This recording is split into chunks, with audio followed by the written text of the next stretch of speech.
Les chaussures dans le sac, les pieds complètement dénudés, c'est là que je suis partie pour prendre mon envol, retourner vers l'Asie, vers la Thaïlande. Comme j'ai parlé dans mon épisode précédent, je me suis immergée complètement des pays comme plus proches de leur tradition, spiritualité. C'était plein d'aventures jusqu'à m'arriver à un point que je suis retournée au Canada, que j'ai eu une croisée des chemins incroyable qui m'a fait prendre la décision de poursuivre ce beau voyage-là, qui m'a permis de découvrir une belle partie du Canada qui est l'Ouest canadien, les montagnes, l'aventure. Bref, c'est un côté-là qui m'a enivrée encore une fois. Quand j'ai quitté l'Alberta, c'est comme un peu si en même temps je quittais mes anciennes habitudes de vie contraintes qu'on se met face à un peu la société. J'ai commencé à marcher nu-pied, puis j'ai transporté ça vers mon aventure. C'est vraiment à ce moment-là que je me suis permise d'aller sentir la terre différemment, de m'enraciner vers chaque destination. Ce départ-là, c'était pas seulement une nouvelle aventure ou le voyage à travers le monde, c'était vraiment un voyage à travers moi-même aussi, qui m'a amené là, justement, en Thaïlande. J'ai bien apprécié la Thaïlande. Comme je dirais, c'est une communauté touristique, un petit peu plus dans le sud. Comme beaucoup de gens font, j'ai loué un scooter. J'ai rencontré Lydia, qu'elle s'appelait. On est parti vers un beau trip. J'ai connu un petit peu plus le côté party là-bas, le full moon, sur une île. J'étais allée aussi en montagne. Je me suis retrouvée dans des endroits un petit peu plus tranquilles, auxquels j'ai vraiment pu me reconnecter avec moi-même, me reconnecter avec cette énergie-là qu'on retrouve. Quand j'étais arrivée à Bangkok, petite anecdote, là, ils mangent des insectes. Ça fait déjà quelques années que je suis végétarienne. Je vais pas commencer à manger des insectes maintenant, là. Non, c'est dégueulasse. Bref. On est encore une fois dans un tout autre environnement. Et après la Thaïlande, j'ai pris le train vers le Laos. J'ai décidé de faire confiance à des tuk-tuk drivers. C'est très typique, là, les tuk-tuk. Puis j'ai demandé de m'amener à un endroit qui pensait que ça serait bon. Finalement, j'ai été à Taquette. J'ai pu dormir dans une tente. Moi, ma tente du BC, je l'avais laissée au BC. Chaque fois que j'ai une nouvelle tente, je la laisse où c'est, je la donne au suivant. Ce secteur-là, c'est du monde qui font de l'escalade.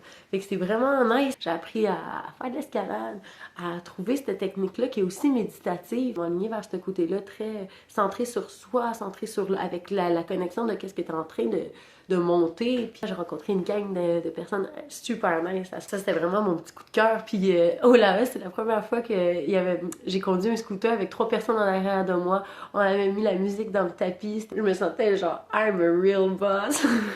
Ça c'est un beau flash du Laos, là. Un des coups de cœur complètement de mes 8 ans d'aventure. Ça me touche tellement de venir parler de cet épisode-là. À la fin de la Hush, je me suis rendue à Dundet. Dundet, c'est une petite île un peu rasta. On chill, on a notre petit joint si on veut. Bref, c'est super relax, c'est super mignon. Il faut prendre un bateau pour se rendre là. Et il y avait une fille qui était devant moi et je la vois sortir du petit bateau. Elle sort avec son vélo. Puis là, je suis comme, ah, elle est bien cool, elle, avec son vélo. Elle m'annonce comme quoi qu'elle s'en va faire le Cambodge en vélo. Je suis impressionnée. Je suis genre, waouh, ça va faire ça, mais quelle belle expérience. Elle, ça faisait déjà 5 mois qu'elle voyageait par elle-même aussi. J'ai vraiment eu un coup de cœur de rencontre. Puis j'ai proposé si elle voulait bien qu'on partage une chambre de guest house. On a fité, ça a juste comme été un coup de foudre amical. Le lendemain, elle me dit Hey Ariane, ça te tente-tu de venir faire le Cambodge avec moi? Fuck yeah! Certain que ça me tente. Mais oui, j'ai envie de crier au ciel. Allons-y! Fait que là, on se rappelle, on est sur cette petite île-là. Il n'y a pas de shop de vélo. Fait que ce que j'ai fait, ben, j'ai acheté un vélo qui est à louer. Donc, tu sais, les vélos qui freinent par en arrière avec le panier. Fait que gling gling à 35$. Et j'étais prête. On part vers le Cambodge. Yes! C'est le début de la longée du Mekong. Le début de rencontres de locaux. Hey, OK. Ça avait tellement me chercher, là. C'est tellement unique. On a fait 1000 km en 21 jours. Pour moi, que le plus long que j'ai fait dans ma vie en consécutif, c'est peut-être 1 heure de vélo, là. Fait que moi, je suis comme, hey, une journée complète, là, avec un petit vélo qui fait king, king. Pour poursuivre notre chemin, on a même traversé des rivières, des rizières, dans des petits chemins inattendus. Pour se revivifier, justement, quand on manquait un peu d'énergie, on s'arrêtait, on prenait des breuvages, ça s'appelle la canne à sucre. fuck que c'est bon, oh mon Dieu. Les gens, ils nous ont ouvert les portes à dormir chez eux. Il y en a même qui nous laissaient leur chambre principale. On était comme, mais non, on va dormir dehors, n'importe où. Non, ils nous ouvraient. Écoute, j'ai une générosité à n'en plus finir. On a dormi aussi sur des tables. À un moment donné, j'écoutais ma musique. J'écoutais vraiment fort. Puis mon panier a tombé sur ma roue, j'ai fait un vol plané, la roue elle a lâché. Puis il y a tellement des petites places de mécanique pour les motos, pour toutes sortes, qui sont venus nous voir. Ils m'ont réparé mon vélo en un temps, 3 mouvements. Le panier, pouf, j'ai strappé encore mon sac. C'était vraiment bric-à-brac mon affaire, mais ça marchait. Puis ironiquement, petite déchéance de mon côté, on est en vélo, on n'oublie pas, là, je suis en train de faire du sport à tous les jours. C'est poumonal. Et j'ai commencé à fumer à ce moment-là. Durant qu'on prenait nos pauses, une petite cigarette à la menthe, oh, une petite deuxième, oh, je vais acheter un paquet, et là, ainsi de suite. Et je suis complètement tombée dans le piège. C'est fou parce que je vais vraiment prendre un moment de parler de ça parce que j'ai tellement remarqué dans ma vie, là, à chaque fois que je dis « je comprends pas », je comprends pas qu'il y a du monde qui fume, je comprends pas qu'il y a du monde qui font ci, ou jamais je vais, tu sais, le fameux jamais, là, ben ça revient toujours dans ma face, c'est comme si la vie a dit « ben non, toi aussi tu vas comprendre de quoi, toi aussi ça va t'arriver, puis tu vas t'immerser vers la compréhension, tu vas tomber dans le panneau, eh ben oui. » Quand on juge le monde, là, ça nous retombe dans la face. Quand on dit quelque chose, ça nous retombe dans la face. On poursuit notre chemin avec des endroits qu'il fallait un petit peu plus se cacher au niveau de nos jambes. On voulait vraiment respecter le pays. Les enfants qui nous disaient bonjour, il y avait des centaines d'enfants qui sortaient dans les rues pour nous saluer. Hey, j'en ai des frissons d'en parler. C'est tellement beau, c'est accueillant, ils sont généreux, ils sont juste... Anne-Sophie est une personne rayonnante. Écoute, c'est une amie à vie. Clairement, une de mes plus belles rencontres que j'ai faites. Elle est hilarante, elle est déterminée, elle m'a motivée, on s'est motivés mutuellement. Elle est pleine de vie, elle est tellement une source d'inspiration. Je peux savourer qui elle est juste en parlant. Allô Anso! Il y a un de mes moments préférés de tout le voyage. C'est pas trop si on va tout droit où on tourne. Une fille qui vient nous voir. Puis tu sais, là, à date, là, tous les locaux qu'on avait rencontrés, ils parlaient pas anglais. Là, fait qu'on essayait de communiquer le mieux possible. C'est là qu'on se rend compte que le langage, là, oui, c'est une facilité de pouvoir partager, mais on n'a pas nécessairement besoin de ça pour réellement apprécier des moments avec quelqu'un. Elle nous invite chez elle, il y a toute sa famille, tout le monde est super content de nous rencontrer. Elle nous dit, ben demain, il y a un mariage de sa cousine, puis qu'on serait invités. Pardon! Hey, moi, là, au début de mon voyage, j'avais dit, hey, ça serait incroyable que spontanément, on se fasse inviter à un mariage. Ah, ça s'est passé. C'est malade. On est là la veille du mariage, on accepte, bien sûr qu'on accepte.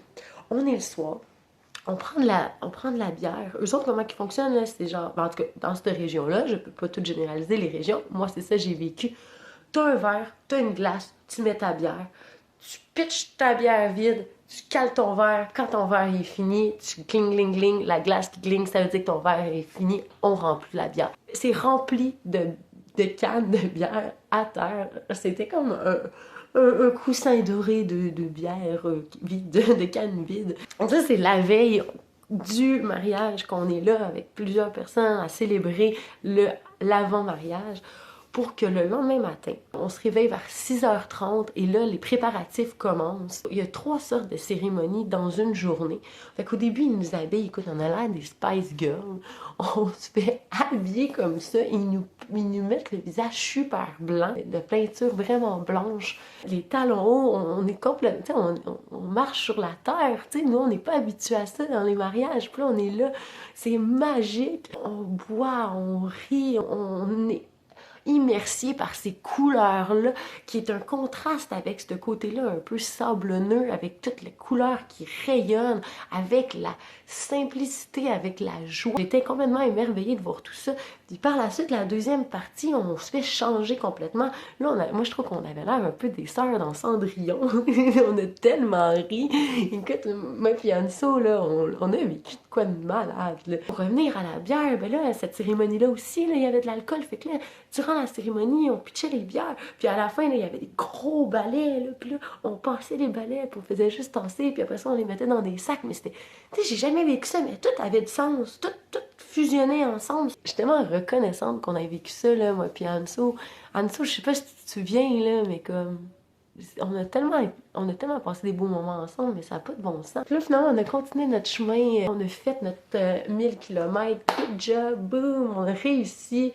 Là-dedans, on a eu la flemme, des fois, on a pogné des petits livres de quelques personnes. On a attaché nos vélos sur le top dans un pick-up, c'était bric-à-brac, mais c'est pas grave, tout fitait. Puis là-bas, quand tu fais du pouce, tu fais pas du pouce. Tu fais du pouce comme ça. C'est comme ralenti, je veux me faire prendre le pouce, ne marche pas. C'est comme, yeah, bravo! Non, ça fait pas. Et ouais. Puis là, après ça, on est allé vers le sud du Cambodge. C'est juste magnifique, les plages. Le sable est blanc. Puis là, moi, encore une fois, mon argent a commencé à diminuer. Tu sais. J'ai dormi sur un balcon chez quelqu'un. Bref, j'ai dormi un petit peu à des places nowhere. À notre dernière destination, on est dans un market, puis je commence à avoir des grosses douleurs au ventre. Le lendemain, Anso, quand elle est partie, j'étais même pas capable de me lever pour lui dire bye. Le lendemain, si je vais pas mieux, je pourrais pas me rendre en Australie. Je me réveille à top shape. Tout va bien, la vie est belle, j'ai jamais eu de douleur. Mais qu'est-ce qui s'est passé? Je m'en vais à l'aéroport, je prends l'avion et je suis en train de me dire, waouh, c'est tellement fou. Il y a eu l'histoire des Khmers rouges au Cambodge qu'on ressent quand même une bonne dynamique par rapport à ça. Tu sais, de 1975 à 1979, fait que c'est à peine il y a 50 ans. Ils ont vécu vraiment une grosse guerre de communistes. Il y a eu beaucoup de morts. Ils exécutaient en fait ceux qui étaient beaucoup nantis, les docteurs, ceux de la justice, les dentistes, bref, on les appelle ceux à lunettes, pour vraiment faire le pays communiste et égal. Et ça se ressent encore aujourd'hui. Il y a une certaine crainte de revenir vers cette profession-là. Fait que moi, je suis dans l'avion en me dirigeant vers l'Australie. Fait que j'ai quand même une reconnaissance que la vie m'apporte vers une destination qui est un petit peu plus avancée au niveau médical pour que quand je suis arrivée justement à l'aéroport, je me suis effondrée. Il y a une dame qui était dans l'avion, elle attendait sa fille. Elle m'a dit, écoute, on va t'amener à l'hôpital. Encore une fois, une chance que j'ai mes assurances voyage. J'ai eu une crise d'appendice. On m'a mentionné que j'aurais pu décéder dans l'avion parce que l'appendice aurait pu exploser. Je suis au Cambodge, j'ai des douleurs infernales, une situation qui est très intense à laquelle j'aurais pas pu nécessairement avoir les soins nécessaires pour finalement me rendre dans un pays auquel on a pu prendre soin de moi. Je pense que c'est important, encore une fois, j'en ai parlé dans un épisode, mais c'est vraiment important d'avoir cette reconnaissance-là. Ça se fait naturellement, puis il faut l'apprendre. La vie, elle en donne des cadeaux. Cette abondance-là que la vie a envie de nous apporter, que nous, on nous apporte. Dans le prochain épisode, je vais vous parler un peu de l'Australie, comment elle m'a amené vers ce nouveau départ-là, la van life, mon premier amour de voyage, mon vrai, aller vers l'immersion, de la musique, des festivals. Je vous remercie vraiment d'avoir écouté cet épisode-ci. N'hésitez pas à laisser des commentaires, à partager. J'ai vraiment envie qu'on continue à justement établir ces liens-là. Je veux savoir aussi de votre côté. Tu sais, y a-t-il un moment que vous dites comme aïe aïe, merci la vie. C'est merci. Bonne journée, puis merci.